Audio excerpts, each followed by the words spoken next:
Rasanya gini, nak buat eksperimen tak adik-adik ni? Wak Sin rasa macam nak buat eksperimen. Wak Sin rasa nak buat eksperimen ni lah, barang tenggelam ke timbul. Tapi kan Wak Sin kena cari 5 barang dulu untuk buat eksperimen ni. Let's go.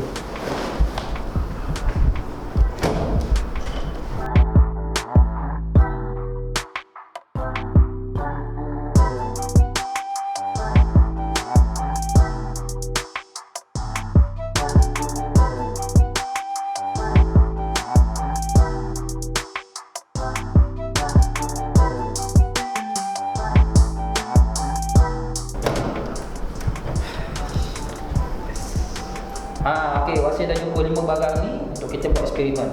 Jom kita cuba buat. Okey, kita perlukan bekas ni adik-adik, bekas kosong yang ni. Tapi kita akan isi air. Okey, macam bekas yang macam ni, Wak Sin dah letak tadi air dalam bekas ni. Macam ni lah. Ini barang-barang kita tadi. So, eksperimen kita hari ni kita nak buat barang ni tenggelam ataupun timbul. Okey, kita akan test dulu barang yang ni sama dia tenggelam ataupun timbul. Okay, kita test dulu Wak Sin letak di atas macam ni. Nampak tak? Sekarang dia timbul. Tetapi kalau Wak Sin masukkan air dalam bekas ni, lepas tu Wak Sin letak dalam ni, dia tenggelam ke timbul? Dia tenggelam kan? Sama lah macam sampan ataupun perahu. Yang tak ada air tu dia akan terapung. Tapi bila ada air masuk dalam perahu, perahu tu akan tenggelam. Sama lah macam bekas ni, dia akan jadi konsep macam tu. Bila dia tak ada air dalamnya, dia boleh terapung. Okey, seterusnya kita nak test dengan pedang ni.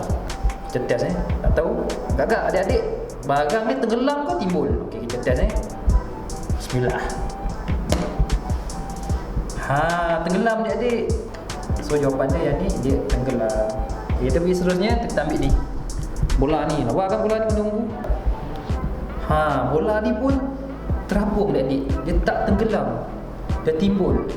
Bila Wak Sin tekan pun dia tetap timbul sebab di dalam dia ada angin. Seterusnya kita ada pen, sebatang pen.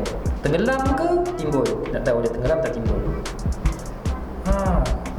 Nampak macam dia boleh akan tenggelam, tapi timbul lah adik-adik. Okey, di yang terakhir, adik-adik pernah tengok tak duit ni? Duit RM1 ni memang legend lah. Ni zaman Wak Sin, memang Wak Sin pernah guna pergi belanja sekolah dulu. Maka duit RM1 dah lah. Tengok ada kris lagi tu. Bukan senang nak dapat tau, sekarang dah tak ada dah ni. So Wak Sin nak test duit RM1 lama ni tenggelam ke tidak. Tenggelam adik-adik. Itulah adik-adik, itu kita punya eksperimen kita pada hari ini. Okey adik-adik, itu eksperimen yang Wak Sin dah buat untuk hari ini. Tapi Wak Sin nak adik-adik pun buat eksperimen ni menggunakan 5 barang.